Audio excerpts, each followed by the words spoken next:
right, man. Welcome back into the Double Coverage Podcast. Dylan Mel, joined by my guy Javon. Stats over feels, man. We were going to put out our top 10 quarterbacks of all time podcast this week, and then June 1st happened, and the NFL just absolutely got obliterated, man. So we had to come up here. We had to give our reactions to that. We're going to talk today about the Myles Garrett trade, the A.J. Brown trade. I think we're going to talk a little bit about maybe some Odell Beckham, some Herbig, just a little bit of NFL news there. And the real meat and potatoes that I want to focus on after we give our initial reactions to both trades is kind of how we view the NFL going forward from here, what we think the NFC picture looks like, what we think the AFC picture looks like, because these are two main Super Bowl contenders that just made massive moves. The Rams were the Super Bowl favorites after their offseason, and they went out and got the best defensive player on the planet. And the New England Patriots were just in the Super Bowl last year, and they got a top 10-ish wide receiver in football in A.J. Brown. Um, we'll start with the Myles Garrett news. Myles Garrett, you're very familiar with him as a Steelers fan. He's been Oh in your yeah. division for a minute. He is now a member of the Los Angeles Rams. The trade was Myles Garrett to Los Angeles. Jared Verse, a 2027 first, a 2028 second, and a 2029 third go back to Cleveland. Your initial reactions, where you are today, what do you think about this deal? Well, I mean, the Rams have to win the Super Bowl or else it's gonna be a crazy disappointment for the most part. But honestly, I feel like what makes the Rams so overpowered is the fact that all of these teams are like trying to decide whether they want to build an elite team or like just try and win with an elite quarterback. And the Rams have both. Like they have the quarterback, top five quarterback, and they have the elite like supporting cast too. And it seems like every other team in the NFL, they have to have a choice. Like they have to decide which one. Yeah, So, so I mean, I feel like that's what kind of makes them more overpowered more than anything. But like the Browns, yeah, I'm happy Myles Garrett is gone, but like the Browns weren't gonna do anything regardless. Like I feel like no. I feel about this trade how you felt about Dexter Lawrence getting traded. It's like, okay, like they lost a good player, but it's like their team isn't that was still not a threat to win the division or nothing. But he did go to the Rams, you know. My team's not Yeah. a contender. Your team is. So I Yeah. know your thoughts are different. Well, so I think from the perspective of just both of these teams, right, when it comes to talking about the Rams and the Browns, it's actually a win-win trade, which I don't think we can always say is the case in the NFL. I don't think it's always a win-win situation when it comes to these trades. I've seen some people saying they thought the Browns were big-time losers because you're losing perhaps the greatest player in your franchise's history. And while I do understand the pain that comes with that, you also have to think about Myles Garrett is 30 years old. Myles Garrett probably only has 2 to 3 years left in his prime. That would be my guess. Could be less, could be more, but somewhere in that window is kind of how they should be operating. Were the Cleveland Browns going to be competing at a high level in the next 2 years? And the answer to that question, if they are honest and look themselves in the mirror, is no. They were not going to catch up to the AFC in the next 2 years. This year's already gone. And next year, you think you're probably getting your quarterback of the future, but it'll be a rookie quarterback. So again, like I still think best case scenario is 3 years away. And that's just because of the rate that we've seen guys like Jaden Daniels and Drake May develop over the past couple of seasons. But typically, it takes a young rookie quarterback multiple years to develop. So I think Cleveland looked in the mirror. They said, it's not going to happen. We got to move off of Myles Garrett. And then all of a sudden it becomes about, well, what can you get in return? And I thought the haul was pretty good, man. Jared Verse, a 25-year-old up and coming potential superstar edge rusher. I know people look at the sack numbers over the first 2 seasons and he only had 12. And obviously Myles Garrett had 23 on total on the last season. But Jared Verse, in those 2 years that he's been in the NFL, ranks seventh in pressures. So while he's not getting sacks, like we're knocking on the door of a real premier player and a potential future defensive player of the year. On top of that, 3 high level picks. Like I know it's the Rams picks, and people are like, "Oh, the Rams are going to be really good. Like those are going to be low value picks." but it's still first, second, and third round, especially 27. Next year's class is going to be loaded. Like the first round pick Would you rather anywhere. have two first or would you rather have verse? Two first and 27, or like a 27 and 28. I mean, probably 27, 28 because the Rams didn't have two first round picks next year, right? Or I, no, no. they didn't. Yeah. So if the deal was what it was, or their first in 27, 28, 29, I don't even know if they have all those, but like let's say that was the option, I would have taken this Yeah. verse side of it. I would have taken a premier young player plus assets to play with. I think that that gives you more flexibility, and you already add like he's not going to be Myles Garrett, but you have the Myles Garrett replacement already set in Yeah. stone. This upcoming draft, you can lock in and focus in on quarterback. You don't have to think quarterback and edge. We need to figure out a way to get those with these picks. You have the edge rusher. I mean, not only that, if they were going to get Myles Garrett's replacement, they had a chance to draft Ruben Bain. Like this year was like the pass rushing draft, like the draft Mm-hmm. to beef up your trenches or whatever. So if you were gonna do that, you would have addressed it in the draft already. That would have kind of hinted at it already. But the fact that they didn't and they went with Spencer Fano and they went with getting their quarterback of the future some weapons, Mm-hmm. that kind of proved like maybe this trade didn't really, gain no real traction until the last few weeks here. I honestly think like the trade, the frameworking of it was done before the draft, because I think when they pushed back Myles Garrett's money, they knew they were trading him, and I think we'll talk about the Ram side of it here now, because oddly enough we started with the Browns. I thought we were going to start with the Rams, but we started with the Browns. The Rams, I mean, chips on the table, man. I'll pull up the depth chart now. I mean, you look at this offense, it was the best offense in football last year. Man, Stafford, Kyron, Puka, Adams, Whittington, Parkinson, Higby, Ferguson, Claire, loaded tight end room, a good offensive line. And then now you look at this defense, Kobe Turner, Puna Ford, Braden Fisk, Byron Young, and Myles Garrett on your defensive line. I think Nate Landman's a solid linebacker. Omar Spates is like cool. It is what it is. And in the secondary, you added Trent McDuffie, Jalen Watson. You still have Quentin Lake, Cam Curl, Cam Kitchens. Like the offense was the best offense in football last year. So to say that this is going to be a top three offense, I don't think is a crazy statement to make. But I think this defense with Myles Garrett can legit be a top five defense in the entire NFL. I don't think that's crazy to say because, again, I think Verse was a fine player as the key player back in a Myles Garrett deal, but Jared Verse has 12 career sacks. Myles Garrett had 23 last season. Like, I was on the phone with one of my buddies today, and he was critical of this trade initially because he's like, well, where would you have Verse ranked as edge rusher? And I said, probably like 10 in the entire NFL. And he goes, yeah, do you think it's like worth trading the number one guy for the top, for the 10th guy? And I said, well, let me ask you this: would it be worth it to upgrade from Jordan Love to Patrick Mahomes? Because that's what the Rams just did at edge yeah, rusher. They just basically. upgraded to the guy, and the guy can make a massive, massive impact. And I just think it was a home run move by the Rams. F them picks. Your window is clearly now. Like, And I mean, what makes it so crazy is the fact that they're going to be paying what Stafford around 60 million a year, probably this year and next year if he decides to come back. yeah, After that, they're basically playing with house money because they're going to be with a quarterback on a rookie deal, even though he was a that's first why I round think pick. they knew about this deal before the Yeah, draft. Because at the time of the draft, I think you and I both thought this. The Ty Simpson pick didn't make a lick of sense to us. We were like, what are you doing? You're supposed to be all in on this year. Makai Lemon's on the board. Kenyon Sadiq's on the board. A plethora of offensive linemen are on the board.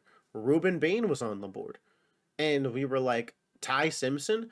What's going on here? But truth be told, if Ty Simpson is good, that extends this Rams window from 2 years to five, yeah. I because mean, he they doesn't spent even a have to first be round, amazing. but because you're like, where are the Rams getting all this money to pay these guys? Well, they're not paying Puka yet. But guess what? that Puka bill's coming due this year. And Puka's going to go from making fifth round pick money to 40 plus $1 million a year. Well, how do you offset that? Backload the contract aside from, 27, like don't put a lot of money there. And then all of a sudden Ty Simpson's on this rookie deal and Puka's on the Yeah. $40 million deal and you can keep the roster. As I Myles mean, Garrett ages, because you have Trent McDuffie, they extended him already. Devontae Adams will have to go. You'll have to bring in another wide receiver at some point, but they've proven an ability to draft mid-round guys. the team is going to look very different, a year from today because this is Devontae's last year Yeah. under contract. I think they got 2 or 3 linemen that are getting offloaded after this year as well, offensive starting linemen. So yeah, they're gonna have a couple of players like big pieces, but the year that they won the Super Bowl and Cooper Cup got the triple crown, their wide receiver too was freaking what was his name? OBJ. Van Jefferson. But they had Odell Or come no, in at the midway point of that yeah, season. yeah, that was midway, but like Van Jefferson and Mm-hmm. freaking all Oh, these other McVay like has no name proven an guys. ability to work with just the one super legit wide receiver. Listen, people are Exactly. saying that they think McVay's gone after Stafford's gone. They think McVay No shot. retires and rides off into the sunset with him. I think it really depends on how much he believes in Ty Simpson. Because if Ty Simpson's the truth, man, this Rams window doesn't have to end in 2 years. I think that's the scary thing, right? People are looking at this Rams window right now, and a lot of people I've seen on TV, Twitter, podcasts, whatever, have said, well, they're all in for these 2 years and then it's going to go to hell. Why? Puka's young. Trent McDuffie's young. Myles Garrett's only 30. Like, you can still be a productive player at 34, 35. Just because Aaron Donald retired at 30 doesn't mean you have to. Like, we've Yeah. seen players be productive into their mid 30s. Kyron Williams, Blake Corum. Like, there's still dudes all over this roster, plus a GM that has a proven ability in Les Snead and perhaps the best head coach in football. Like, is there a coach, if right now you didn't know who the team was, that you would take ahead of McVay? Shit, it's gonna take us some long thinking, a long like how you want to build your team, Yeah, you know? but I'm just saying, like, I told you, you don't get to know the roster, but you got to win a game tomorrow. Eh, Are you Oh, he's taking? up there. Yeah, I mean McVay, Shanahan, Andy Reid, Mike McDonald, but he's on the short list of best coaches in football. So the Rams are in an excellent spot. The Browns, I think, did fine. You texted me when you originally saw the package and said, because the original tweet, the way that it came out was verse a first and more to be discussed. Yeah, Were yeah. you satisfied with the second and third? Did you think that that was enough to make the deal worth it, or do you still feel like the Browns should have been asking for more? That's, I would have asked for two first, bro. Like Two first and and verse? verse. Yes, I would like get rid of that third round pick, and then like that. That's just me. But maybe the Rams. They said the Browns wanted verse so bad. I'm like, okay, I don't like know if if Sauce the Gardner, do the I don't know if the Rams had those first to give. That's the only thing. I think they may yeah, have already moved off of them. I will, because they had to get McDuffie, but that was this year. The pick they traded for this because year. they no, the Rams do have their 2028 first, so you could have demanded that theoretically. Like that, if Sauce Gardner is going for two first, all these other Micah Parsons trade, that was a pretty hefty load that they got for Micah as well. Quinn Williams, like Mm-hmm. I'm talking a dude who had 23 and a half sacks last year, Well, it bro. just depends. Like, How much value do you place on Jared Verse? I think around the league, two first round picks is the price on Verse. But like no way. that's That's not how I view it. I'm just so like if you just factor in like I mean 25-year-old top 10 ish Yeah, edge rusher like it's the age. Yeah. like 20 like two first round picks plus an like that's three firsts, a second, and a third. I think was the value that Okay. at least the Browns felt they were getting back. I think that like because the reports came out that like the three teams that were basically in on this were the Rams who got the deal done, the Eagles, and the Cowboys. I don't really know what the Cowboys had to offer, if I'm being honest. And I heard that the Eagles weren't willing to move Jalen Carter plus draft capital. I think that's what separated it. Like if the Eagles wanted it to be Nolan Smith and the Browns said, no, like Jared Verse is on the table. If you want to match this, it has to be Jalen Carter. And the Eagles said no. I That's my mean, understanding. yeah, and that kind of does make sense from the Eagles' perspective. Like you just gotta think, like, man, I bet if they knew that the Rams were gonna get Garrett, they probably would have threw in a stronger offer. I bet the Browns made it known. I mean, the Browns wanted a bidding war. Why would they not have? I think that Yeah. the Eagles just lost the bidding war. Well, they're not like I feel like the Eagles aren't in the business of doing a fair trade. You know, they're always trying to get over and win, win Well, the so trade. we'll So talk about the Eagles trade here. They traded wide receiver AJ Brown to the New England Patriots, the worst kept secret in all of football, a secret that Diana for Rossini real, and Mike Vrabel started plotting midway through this season.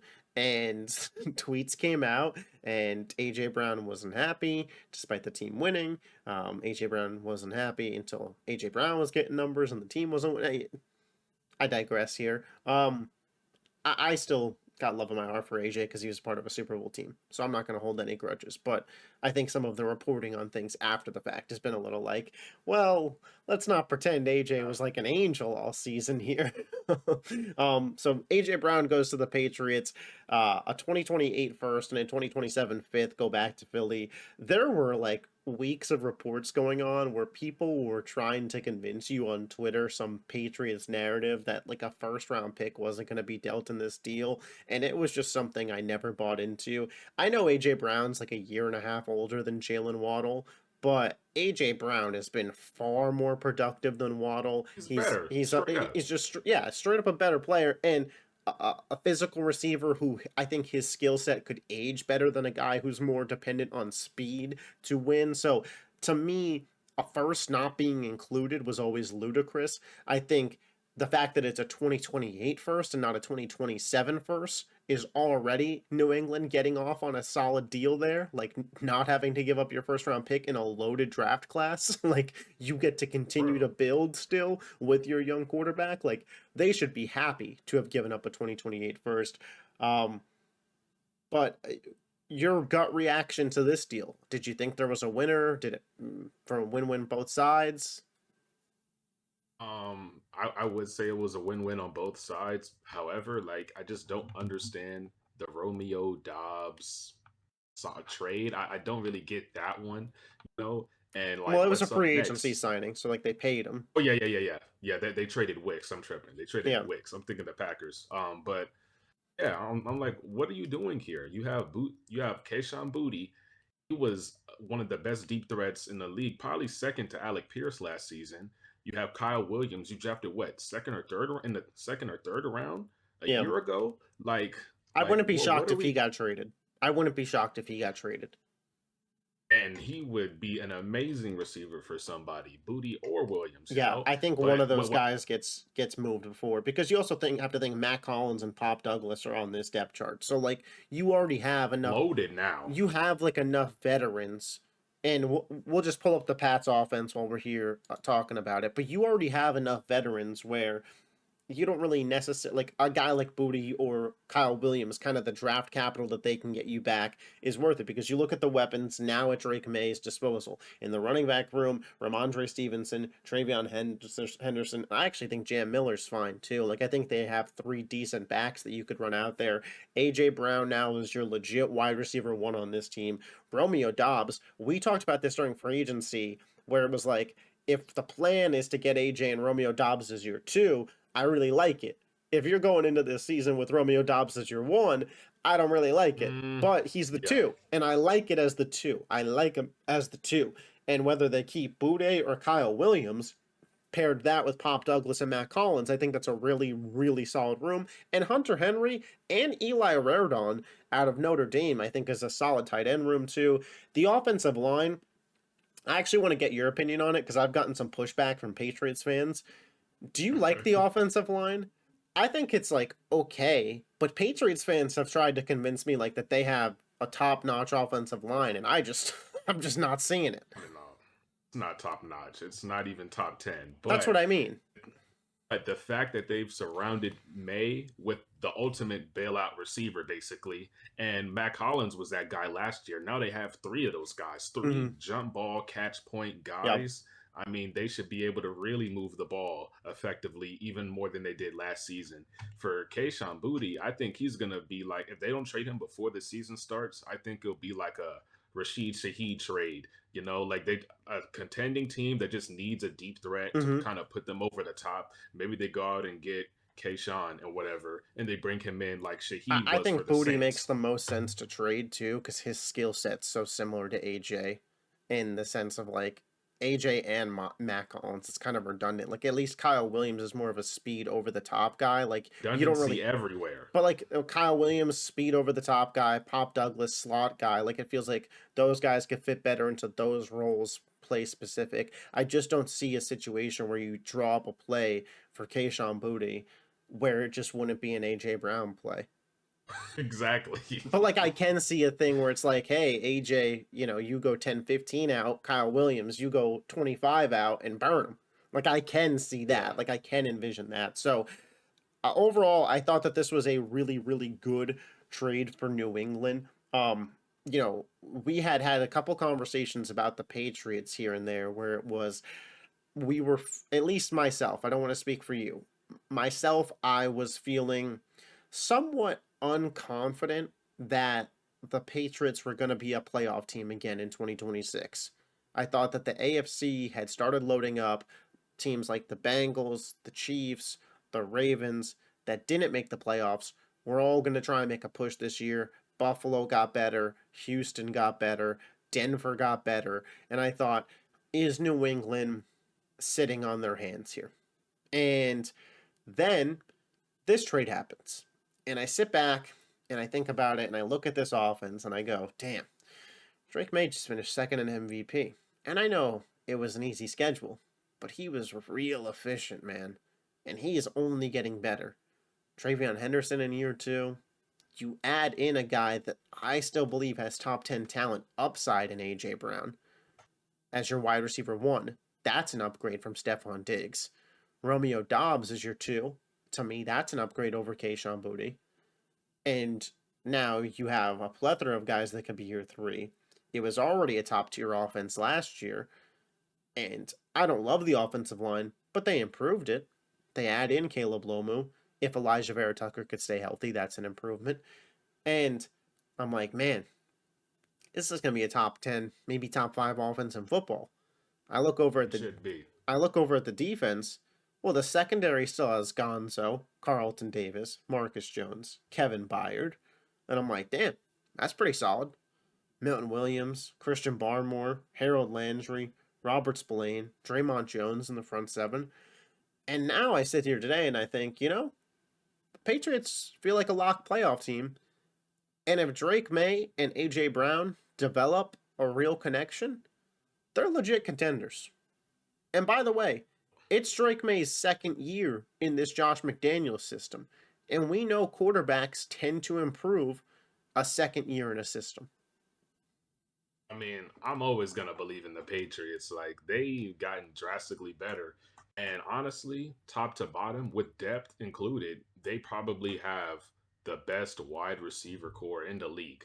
Like when it comes to not like maybe up and down talent like the best two receivers or whatever, but Kyle Williams, I'm telling you, Kyle Williams can start on several teams right Oh, now. I Like believe that's that. just yeah, so and he's the wide receiver five.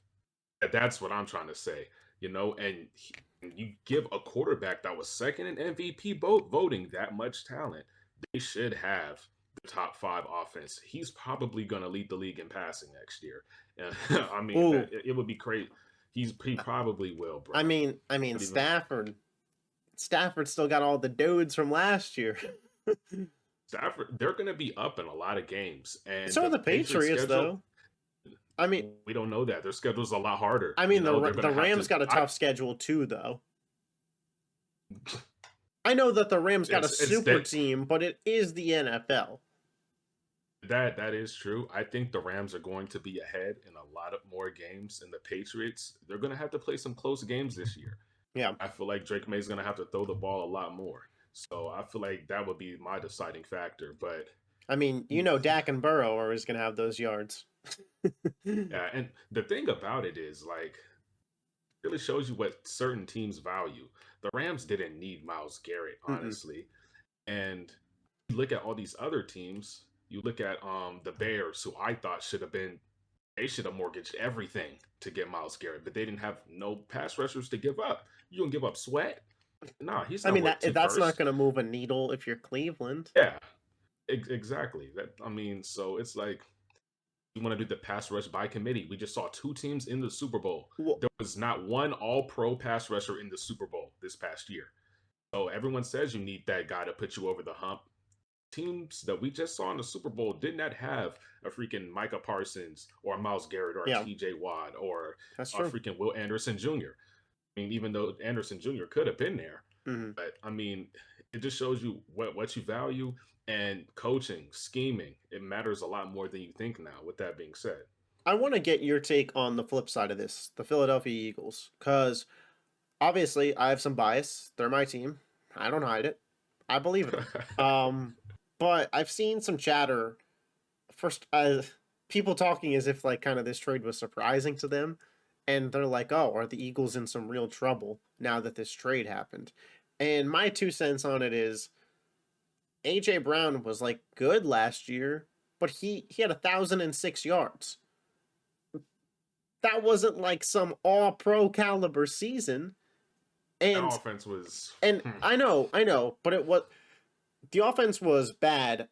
I think not because AJ Brown was unhappy. AJ Brown wasn't happy in 2024 when Kellen Moore was the offensive coordinator, because the second the Eagles got Saquon Barkley, he became the most talented weapon on the offense. And the Eagles have always been a run first team. They went back to being run first. They weren't passing the ball as much. When they are passing, you got to split with Smitty, Goddard. Like, I get it. Like, it wasn't the offense that AJ Brown wanted to be a part of. But people acting like, one, the Eagles desperately need AJ Brown is crazy to me, because 2 years ago that offensive engine was Saquon Barkley. And two 1,000%. and two, guys, I don't know if you've been living under a rock, but the entire Eagles offseason has been in preparation of moving on from AJ Brown. This team traded up to 20 to take Makai Lemon. They double tapped receiving weapons with Eli Stowers in the second round. They traded for Dontavian Wicks, and they signed Hollywood Brown. Those four guys can make up 1,006 yards of production. I promise you that. Yeah, I mean, we've seen Smitty as a wide receiver one before, and then with Jalen Hurts, and the offense was average, and But then they didn't AJ have Brown Saquon. came. They didn't have That is true. Saquon. They had Miles What was it? Sanders. Miles So Sanders. Yeah, I'm just saying, like, the team, like, Devonta Smith was the number one weapon, and I think Smitty's gotten better since then. I do, but 100%. this team's gonna run through Saquon in the offensive line. Smitty's gonna be good. Goddard's still on the team. Like, you need Makai Lemon to be a productive player at a higher level if you're going to be competing for a Super Bowl. But you drafted him in the first round for a reason. Like, he Yeah, was I mean, drafted to be productive. yeah, the production may be replicable, but the main thing is like the bailouts. The 3rd and 8. Yeah. We're gonna take a shot here. Now, Makai Lemon is not a take a Nope. shot guy. I, He's well, a I think route that's why they running. traded for Wicks. And again, Wicks is not Yeah, AJ Brown. I understand that. yeah. But Devonta Smith has proven to be, despite his size, a good 50-50 ball wide receiver. Like, he plays above his size for sure. And a guy like Stowers, I think, becomes really interesting. Not a hell of a blocker, but roll out two tight end sets on third down and whatever. He's got speed and size. I think he could be a big time red zone threat for this team as well. So, and again, Patullo to Mannion. Like, the scheme is Hopefully. changing. I think, and this is no dig at AJ Brown. I said this in my video that went out today. I'll repeat it now. I believe the 2026 Eagles offense will be better than the 2025 Eagles offense.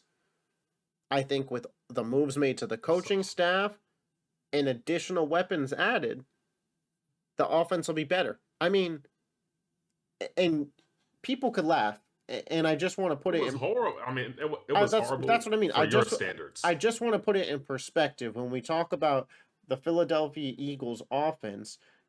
What 32, 31, 30, 29, 28, 27, 26, 25. They were the 24th offense in yards per game. I don't think I'm saying something crazy when I say I expect that to be better, despite losing AJ Brown. If it's not, boy oh boy, are we gonna have some conversations about Jalen Hurts. But we'll talk about if that we ever get there, because I don't know if that's a conversation we need to have today. Um, Not today. I'll start with the NFC because now the entire NFL landscape has drastically changed for sure. The Rams are the clear favorites. Hurts me to say it, but they are. We have to listen. If you're not a Rams fan and you're a Seahawks fan, a 49ers fan, a Bears fan, Lions, whoever, and you are in the NFC like me, an Eagles fan, and you were thinking this is your year, we have to admit, when healthy, on paper, the Rams have the best roster in football, and they are the favorites. In your mind, when healthy, can anyone in the NFC challenge the Rams? Challenge them? Yeah, I would say there's a few teams that can. Of course, the Rams are going to be favored any game in the playoffs that they're going to go into. I mean, I feel like the way this team is built, they can even sustain a couple of injuries and be okay. Yeah, So, I mean, just not they Stafford, but yeah, literally as long as it's not Stafford, I'm okay with Blake Corum starting. I'm okay with maybe Puka's out a couple of weeks. yep. Adams is the most experienced, is as experienced as it Even gets. if You Myles know, Garrett went down, you still yeah, have Kobe Turner, you still have Byron Young. they can hold it down. Exactly. They have depth. They're and the O line is very solid as well. Yeah. So, but I do think the Bears. The thing is, the Bears they just need a pass rusher, but Well, I think these because NFC teams are going to start calling the Raiders again about Max Crosby, and I think the Card. You know who's about to go for a lot more than we thought? Josh Sweat from the Cardinals. Because I'll tell you what, all these NFC teams looking at Myles Garrett on the Rams, they got to start loading up. And Josh Sweat, his value just went up, man. hey, the Steelers have three. Yeah, Herbig just Highsmith. got an Herbig just got an extension today. He was the league leader in pressure rate last year, and he wasn't even a starter. Well, I He led think the league in Highsmith's pressure. probably on the move from your Steelers. But Yeah, you know, would I be totally shocked if somebody Godfather offered for TJ Watt, hoping to get one more year? You talk about Chicago, how they should have been all in. If Chicago calls up Pittsburgh and starts talking about 2027 first round picks, I mean, Aaron I Rodgers is mean, about to retire. Any draft capital you could get to move up to get your quarterback of the future, Pittsburgh's got to listen to that call. for real. I want to see the Eagles without AJ first. I know the defense is still going to Mm-hmm. be amazing. I want to see how that offense, if it's still the well-oiled machine from 2 years ago without Kevin Patullo. I mean, and the 49ers, I just don't trust them to stay healthy, even though their coaching is top tier as it Yeah. gets. It's really rough, man. And you gotta think Parsons healthy. Jordan Love, is there a shot? I So don't we don't trust golf, but like, here's where I stand on this. I think Seattle still has a shot because of what Seattle has been. And because hmm, here's what I'll say, their defense is good enough to keep them in any game. I really believe that. And we'll see what they look like offensively. Again, like we mentioned, I think the Rams would be favored, but Seattle's defense is no joke. The Rams, we've seen it give them trouble in spurts here and there. And a big thing is Seattle can generate pass rush without blitzing. That's huge. Aside from Seattle, who will, by the way, get to play the Rams twice in week 16 and 18 going into the playoffs, so they'll get fresh looks at them. Same can be said for the Rams, but in terms of any extra preparation.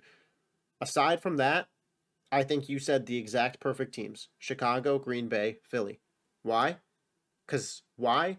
because they can make the Rams come to the cold. I I mean, if I were to pick one team, I'm picking the Bears I hear right you, now, at but least. I'm just saying the Rams, that offense struggled in Chicago last Yeah, playoffs. It took overtime to get over 20 points. The Rams, 2 years ago in Philadelphia, it snowed and they got going a little bit in the second half, but their offense wasn't top tier that day. They haven't played they could have Green won Bay in that a game. playoff game lately, but you go to, Green Bay, Wisconsin in January, it's going to be freaking cold. And that has been the only thing in proven history to slow down McVay's offense. And then you got a shot. But Dallas, Detroit, any NFC South team, San Francisco, if the Rams are healthy, zero shot.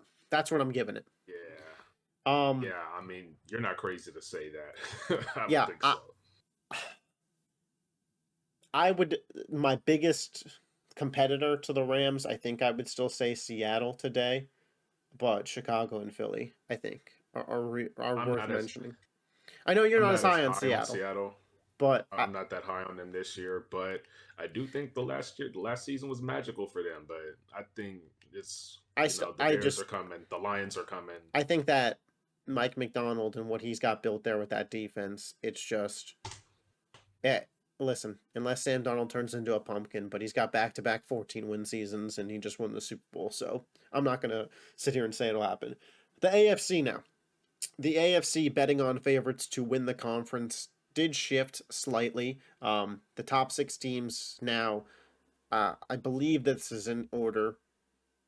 I Bills, Ravens. Those two have been kind of flip flopping, so it could be either way there. But Bills number one, Ravens two, Chiefs three, Patriots four, Chargers five, Texans six. That is your current odds to win the AFC. The Patriots won the Super Bowl last year. They just got AJ Brown. Are they your number one team in the AFC? Is there somebody ahead of them for you? That's kind of just what's the AFC picture look like to you today after this AJ Brown deal? I don't think they're the number one simply because Lamar and Mahomes are coming back. They're going to be healthy, so you got to give them a clean slate at least, at bare minimum. They have at least earned that. And then, man, the Chargers are just interesting, bro. I mean, man, Mike McDaniel offense, or Omarion Hampton healthy, Lab I've been McConkey growing looking for on a the revenge Chargers a year. ton, man. That offensive line, when Joe Alt was healthy last year, just Joe Alt, Herbert looked like an MVP. Now you have Exactly. Slater, another year Hampton, and oh yeah, instead of Greg Roman, Mike McDaniel. Damn near want to call them favorites, but I'm Ah, they haven't won Herbert a in the playoff game in playoffs. that Herbert era. Yeah, I don't think you can call them playoffs. yeah. I I mean, would at least give them a shot to get the number one seed. I'll give them a fair shot. But my personal favorite is the Texans. yeah, That's just my personal favorite. I love what Houston's doing. Um, I think conference favorite, I'd take Buffalo, but I do think if Buffalo played Houston, that's a matchup I'd favor Houston in. So I know that's like a really like wonky way to word that. Um, It's I, just the roster construction. I don't for like it. Buffalo, Like they're just one injury away on let anywhere. me One receiver injury away, let's pull one up this Bills defensive line roster. injury away, one secondary injury away. Like if one person, and it's the same thing every year. Later in the season, the Bills are never fully healthy. But I feel like there's no depth to the roster, I and mean, I it just loved the looks like DJ Moore inconsistency. edition. Um, They do have good additions, but I just don't like the I depth on think the team. Skylar Bell is going to be a good piece for this team. I know that's kind of like a sleeper take there, and like not Got to be something that better like than Keon Coleman. yeah, I mean, I loved the Bradley Chubb edition. I loved drafting TJ Parker. They bring in CJ Gardner Johnson. Geno Stone was kind of ass last year, so I'm not going to sit here and brag about Once. that. Benford, Harrison. It's just like Mahomes did get hurt last year, yes, but the Chiefs were cooked before that. Lamar They weren't making it. Lamar did get hurt last year, but I the performance we saw from Baltimore throughout the season didn't lead me to believe that with Lamar this was a Super Bowl team. I you could argue the Bills are a Brandon Cooks catch that's not an interception away from being in an AFC Championship game versus New England, and who knows at that point. I also think Denver is just kind of being disrespected a little bit. I don't know what's going on with Bo Nix's ankle, but I think the conventional opinion right now is if Bo Nix is healthy, the Broncos go to the Super Bowl. I think like I'm going. I that's forgot about them. They just slipped my yeah, mind. and they went out and got Jalen Waddle this offseason. Like I don't know. I Yeah, again, they're not in the top 6 odds right now to win that conference. So I wonder why. that people don't believe in Bo Nix, man. I mean, The that's what it thing with comes down Buffalo, to. the thing with Buffalo, bro, is that like Chiefs just missed the playoffs. The Ravens just missed the playoffs. Like, part of me just thinks the Bills are due for a year or two. I don't know. No, no, Like, no, no, no, no. The Bill, I don't. I, Josh I Allen mean, doesn't miss the playoffs, bro. Mahomes just did it. Josh Allen doesn't. Mahomes just did it, and I he's been to know. 5 Super Bowls. And I'm So, telling you, Josh Allen doesn't get to the Super Bowl, but he doesn't miss the playoffs. well, yeah, we'll see. That Honestly, Josh Allen is your offensive engine in a regular season. You're not missing the playoffs, dude. It's just not happening. Especially not when you get to play the Dolphins and Jets for 4 of your games, dude. That's 4 wins. Mahomes just did it, bro. Yeah, but Mahomes did it with Denver and the Chargers, and because he had to face the Chargers healthy early on. I don't know. We'll see. You're gonna be real disappointed by my preseason rankings then, because Oh my I, goodness. Yeah, I I ain't gonna mean, lie, bro. we're gonna get to it when we get to it later this off season. Football officially 100 days away. So when everybody else is seeing this, 98 days away. Preseason? No, regular season. Game 1 is Oh, 99. It's 99 days away today from when we're recording. 98 from tomorrow when everybody's seeing this. And if you're I not watching the cannot day this wait. comes out, then I don't know. You got some extra math to do for yourself. But Yeah, that AFC man, it's gonna be crazy. the AFC is going to be crazy. I think we're probably, although I think we're going to be quiet until um, closer to the season now, but these NFC teams probably got to start picking up the phone about Max Crosby. Oh, one Right. point that I wanted to bring up about the Browns that we didn't talk about. I saw a report today that they're not considering trading Denzel Ward. Would you not just trade him? He's 29. It's about that time. I'm just like, Like, if you decided internally, hey, Myles Garrett's 30, like we're not in the window for Myles Garrett to be part of a contender.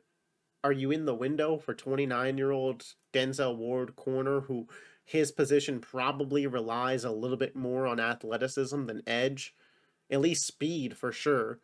Like he's probably going to age quicker than Myles Garrett. Would you not move Denzel Ward? as many picks as they just had during the draft, they should have used him. They should have traded him during draft time and got another pick. They should. I I mean, mean, they should if just you, trade him now. yeah, they should trade him either way. But it's like, what teams like really contenders need a corner? Maybe Cowboys, You know maybe. who needs one? I mean, Seattle. They lost Reek Woolen. Didn't really like replace him. yeah, but Ward is still getting paid a lot. Like, why let I don't. Well, Woolen walk, what's then trade for let's Ward? see. I know he's at least top 7. When Denzel he got paid, Ward. he was the Well, highest. Denzel Ward's better than Tariq Woolen. So to answer your question, that's why. Um, Yeah, but so he's Denzel 29, Ward you know? has 2 years left on his deal. The cap hit is virtually 30 million each year. 2026 NFL team cap space. I mean, this is what you watch the pod for. At the 45-minute And I know mark, cap space tracker. San Francisco has 72 million in cap space because of that IU deal. I mean, if you want to stay relevant, you know who else has cap space? The Chargers, the Commanders, and Lord knows they could use as many dudes as possible. Seattle has 20. Commanders might actually need him. Seattle has 29 mil in cap space. I'm sure like you could finagle the numbers to get 1 million. Um, But that's kind of about it for teams that I think realistically could make the move. But San Francisco has $72 million in cap space. Like they could just straight up trade a pick for him and eat the contract. Yeah, I mean, they probably should. The Commanders is a I little mean, you bit could more argue the risky. Niners. I mean, crazy 45-minute thought, but the Niners get Max Crosby and Denzel Ward. That NFC West might be the best division in NFL history, even though the Cardinals are cheeks. I still don't trust it, and the Cardinals are not cheeks, but I still wouldn't trust it. I ain't gonna lie. It's something in the air over there. They'll all be hurt by the freaking week 5. But I mean, other teams could use a corner. There's not. I don't know. Green Bay could probably afford it. They have 28 million in cap space, so if you just send a player back that's making 3 million, they could afford it.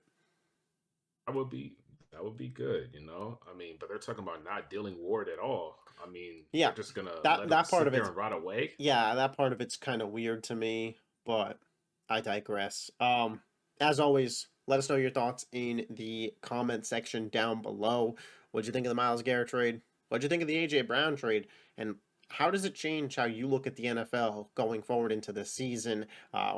Next week, barring any more crazy news, that will be the week the top 10 quarterbacks video does come out onto the channel. It's spicy.